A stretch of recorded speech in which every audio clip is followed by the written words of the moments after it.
Pour la prochaine heure, vous écoutez Samedi de lire avec Amélie Boivin-Enfield. Bonjour tout le monde, bienvenue à l'émission Samedi de lire et aujourd'hui à l'émission Chronique littéraire avec Suzanne Dion. Et à l'émission aujourd'hui, j'ai le grand plaisir, je me fais vraiment plaisir aujourd'hui en recevant Jérémy Demé qui est auteur, chroniqueur, humoriste. Bonjour Jérémy, très très content de t'accueillir dans mon studio. Bonjour Amélie, moi aussi je suis très content. Comme je te disais, je suis très heureux d'être là. Et j'ai envie de te présenter un peu à mes auditeurs de partout à travers le Canada. Alors, t'es né à Paris, t'as grandi à Dijon, t'as fait des études en marketing du côté de Marseille et t'as été en fait, le métier t'a été révélé lors d'une première apparition d'un premier spectacle dans un café-spectacle du côté de Dijon. Non, c'était à Marseille. À Marseille, à excuse-moi. Marseille, dans un bar, il y avait personne dans le bar et tu sais quand on parle dans la vie de hasard, de coïncidence, si tu crois pas, c'était une belle coïncidence. J'étais assis dans un bar et on était 4 amis à une table, dont un ami avec qui je fais toujours des niaiseries. Et il y avait un petit monsieur derrière qui buvait sa bière, puis on fait des niaiseries. Puis le monsieur vient nous voir et il nous dit « Vous êtes humoriste ?» Et on dit « Non, pas du tout, on est étudiant. » Il dit « Parce que c'est mon bar ici. Puis dans 2 semaines, je fais une soirée chanson avec des chanteurs amateurs. Mais à l'entracte, est-ce que vous aimeriez avoir le stage pour 10 minutes ?» On s'est regardé, on dit « Ok. » Fait qu'on a écrit un numéro, on est revenu 2 semaines plus tard. Et j'ai eu une révélation à vouloir devenir humoriste ce jour-là. Et par la suite, 3 ans plus tard, t'es venu faire un stage à Montréal de 6 mois. Exactement. Et t'es ici depuis 10 ans. Et je suis ici depuis 10 ans. Je suis jamais reparti. Je vais rester 6 mois et finalement ça fait 10 ans. Fait que je pense que je suis dû pour rester toute ma vie. Et t'aimes ça? Je suis amoureux de ce pays, Amélie. Je suis tombé amoureux de ce pays humainement. Les gens sont merveilleux, les gens sont chaleureux. Tu vois, j'ai eu mon passeport canadien. On dit québécois, mais je veux dire officiellement c'est canadien. Il y a à peu près 1 an. Et je suis fier de ce passeport-là. Chaque fois que je le vois, je l'embrasse. Alors que ça m'a pas fait ça avec mon passeport français depuis... En fait, jamais. Mais mon passeport québécois, pour une raison que je connais pas, chaque fois que je le vois, je suis fier d'être passé par là, je suis fier d'être rendu là, je suis fier d'être québécois. Vraiment fier. Et en 2008, t'as participé au Grand Rire de Québec et Oui. t'as été la révélation Oui. de l'année. Mais tu sais, ça, on en parle souvent, mais moi, les révélations, les prix, ça veut rien dire pour moi. Ah non? Parce que ça reste des opinions de certaines personnes. Ça reste pas l'opinion de la masse. Si je fais ce métier-là, c'est avant tout parce que j'aime ça. Et aussi pour faire rire et pour faire du bien aux gens. Fait que ce qui m'importe, moi, c'est le public, plus que des critiques ou plus que des gens de l'industrie. C'est important, les confrères. On dit les confrères? Oui. C'est important. Mais pour moi, le plus important, c'est le public.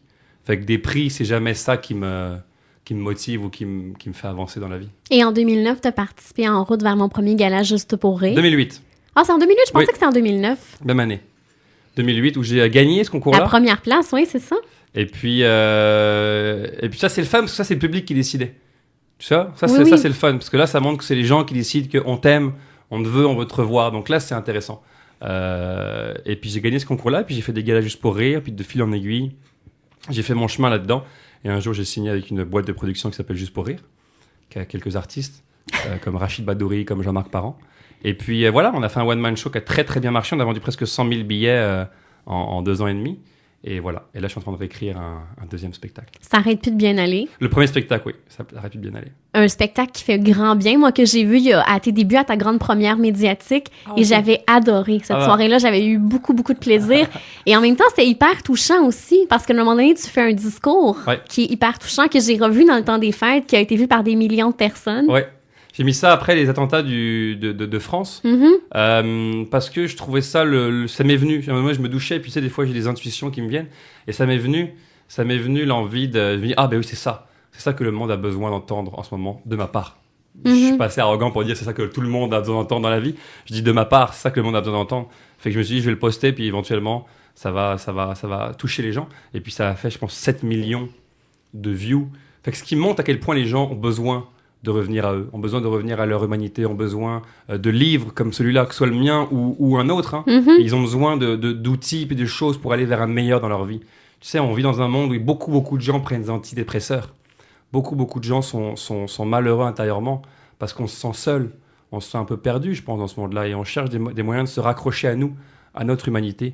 Et je pense qu'un discours comme celui-là, la raison pour laquelle il a autant voyagé, c'est parce que je pense que ça ramène les gens à leur propre humanité et à ce qui est bon de faire pour eux-mêmes. Et en 2009, tu as vécu une dépression. Oui, 2009, j'ai vécu une dépression.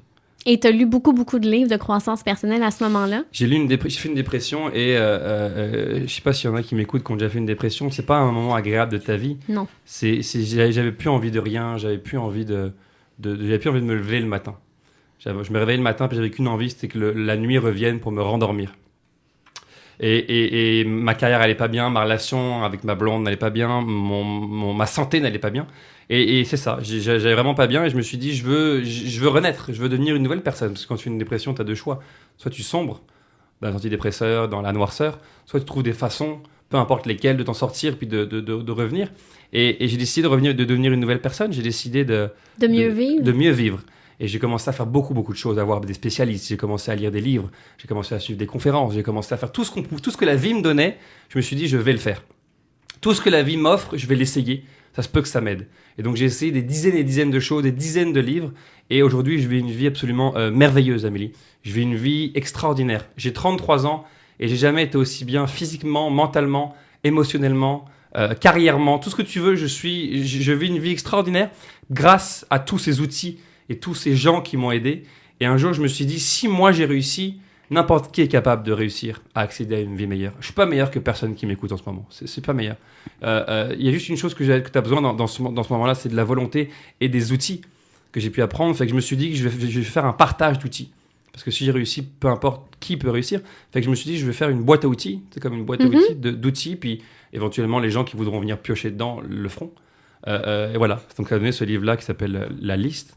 Et c'est le livre que tu aurais voulu écrire, que tu aurais voulu lire en fait il y a 6 ans. C'est ça, parce que moi j'ai fait beaucoup de choses pendant 5-6 ans, que ce soit les spécialistes, que ce soit les livres, soit peu importe. Et je me suis dit, je vais tout mettre, tout ce que moi m'a servi, je vais le mettre dans un bouquin, un petit livre de peut-être à peine 200 pages. C'est ça. Donc au lieu de chercher partout, là j'offre aux gens ce que j'ai fait pendant 5 ans. Fait qu'en 3 heures, ils peuvent résumer toutes mes recherches pendant 5 ans. Je trouve que c'est quand même un beau gain de temps dans la vie. Vraiment. Puis naturellement, après, il y a un travail à faire sur soi. Hein. C'est pas on tue les livres puis d'un coup t'es heureux. Mais je pense qu'il y a un travail à faire sur soi. Mais je pense qu'avec ça, t'as une bonne base pour te diriger vers. Parce que tu sais, des fois, j'effleure des sujets. Tu sais, souvent, il y a des gens qui vont parler de sujets puis ils vont parler pendant 180 pages du même sujet. Moi, des fois, j'en parle pendant 8 pages. Mais éventuellement, si ça t'intéresse, là, tu peux te diriger vers ça puis à vouloir prendre des livres là-dessus puis plus t'informer. Mais au moins, je pense que c'est une belle introduction à tout ce travail personnel-là. Puis la preuve est qu'il s'est beaucoup vendu, ce livre-là. Oui. Tu sais, quand j'ai... puis je dis pas ça par arrogance ou par prétention. Hein. Je dis ça parce que mon éditeur m'avait dit, tu sais, au Québec, 95% des auteurs ont du mal à arriver à 3000 exemplaires vendus. Et nous, en une semaine, on a vendu 3000 exemplaires de ce livre-là. Et je dis ça parce que, comme le discours que j'ai mis sur Internet, c'est parce que ça rejoint les gens. Si ce livre-là se vend autant, c'est parce que c'est un besoin que les gens ont. Fait que je réponds juste à un besoin des gens. C'est pour ça que je parlais de ça. Ça montre que les gens ont besoin d'être heureux, ont besoin de trouver une solution. Oui, c'est ça. Parce que je pense que c'est ça le but de la vie. Tu sais, je pense que c'est Dalai Lama qui disait ça, qui disait que le but de la vie est d'être heureux. Puis je pense que c'est ça. Tout le monde veut accéder à une vie meilleure. Il y a personne dans la vie qui se dit, excuse-moi l'expression, j'aimerais une vie de marde. J'aimerais ça, une vie de marde. Il y a personne qui se dit ça. Tout le monde veut accéder à une vie meilleure. Tout le monde aimerait trouver quelque chose qu'il aime, qu'il passionne dans la vie. Tout le monde aimerait avoir une belle relation avec son conjoint, sa conjointe, avec ses enfants, être en santé. Tout le monde veut accéder à ça. Mais je pense que tout le monde est capable d'y accéder avec du temps, avec de la patience, avec du travail. Avec du travail. Je crois travailler sur soi. C'est ça, tout à fait, Amélie. Il y a Walter, je crois que c'est Walter Hingis, si je me trompe pas, qui avait dit la seule façon d'améliorer sa vie, c'est de prendre des risques. Le plus grand risque de tous, c'est d'être capable de se regarder. Parce que ça, pareil, c'est arriver à être honnête envers soi, où t'es et où tu veux aller, mais d'être vraiment complètement honnête dans l'introspection que tu te fais. Et c'est ça. Et je pense que ce livre-là aide, d'après tous les dizaines et même les centaines de messages que je reçois tous les jours sur Facebook, il aide beaucoup de gens et j'en suis très privilégié. Parce que tu sais, moi, je pense pas que... puis ça, là, c'est un peu ésotérique ce que je vais te dire, mais je pense pas que je sois l'auteur de ce livre-là. Je pense que les choses, je les reçois. Ah oui? Tu sais, j'ai des intuitions, des choses. Je pense que j'avais entendu un jour Bono dire ça, le chanteur de U2. Oui. Et Jason Mraz. Tu connais Jason Mraz? Oui, oui. Qui disait qu'ils reçoivent, c'est juste des antennes qui reçoivent des choses, qui mettent sur papier. Et j'aime ça. Et je trouve que ça me correspond aussi. Je suis juste une espèce d'antenne qui reçoit des choses. Un peu comme quand j'ai eu l'idée de mettre le discours sur Internet. Tu sais, j'étais dans ma douche et d'un coup, tout, c'est arrivé. Il y a quelque chose qui m'a dit, mets-le sur Internet. Je l'ai mis, puis comme de fait, tu vois, ça a fait quelque chose de... Fait que je pense que je suis ça. Je suis une espèce d'antenne à recevoir des informations et je fais juste les transmettre. Je suis un peu comme une radio, finalement. J'écris pas les musiques, je les reçois, puis je les donne aux gens.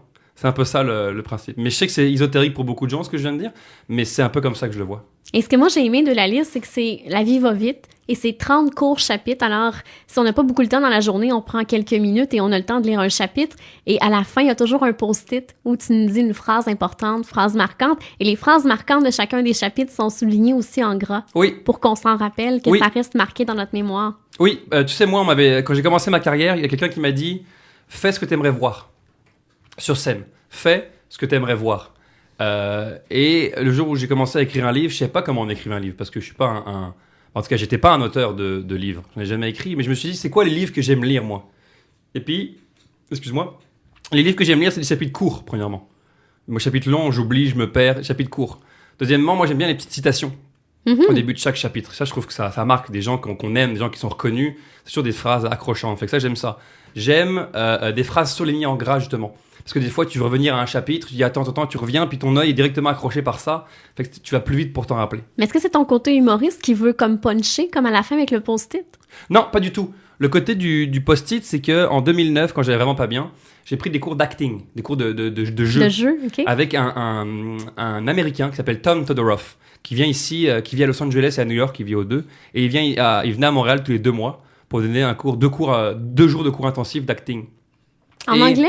En anglais. OK. Et il disait souvent des phrases comme ça, des phrases en anglais, je sais pas, be strong, peu importe, tu sais. Et moi, j'avais commencé à les écrire sur des post-it pour m'en rappeler. Fait que j'ai écrit sur des post-it et puis je les collais sur mon mur pour me rappeler de ça. Et le jour où j'ai écrit un livre, je me suis dit, bah parfait, si moi ça m'a réussi, ça peut peut-être réussir à d'autres gens.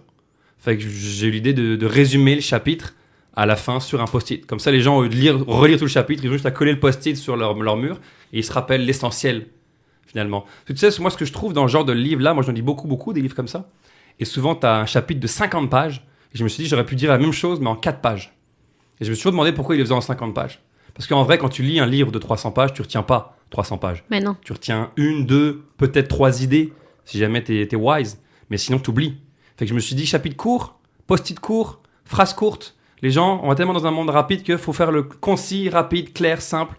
Et comme les gens aujourd'hui n'aiment pas spécialement lire, je vais faire une écriture accessible. Tu sais, on m'avait dit, on m'a posé la question, on m'a dit, Jérémy, est-ce que tu aimerais avoir une écriture plutôt formelle, qui est beaucoup de livres, ou une écriture plutôt familière, comme moi j'écris? Et je me suis dit, tu sais, moi je vais l'écrire comme moi je le dirais. Et puis je pense que ça va parler aux gens comme si moi je leur parlais. Un peu comme avec ton spectacle, moi c'est ça que j'avais l'impression. Un peu comme avec un spectacle, exactement. Et puis c'est ça que les gens beaucoup m'ont écrit, ils m'ont dit, c'est facile, on dirait que tu nous parles. Mm-hmm. Tu vois, quand c'est trop formel, peut-être c'est moins accessible à une certaine catégorie de gens. Ça nous touche moins. Ça nous touche moins. Je pense que les gens qui aiment beaucoup ce genre de livre-là, il y en a très peu. En tout cas, au Québec, je pense, des livres très pointus. Donc, je pense que ce livre-là, la raison pour laquelle il est si vendu, c'est parce qu'il est accessible et facile à lire. Je crois. Si tu me permets, Jérémy, on s'arrête et au retour, on continue de parler de la liste. Avec plaisir.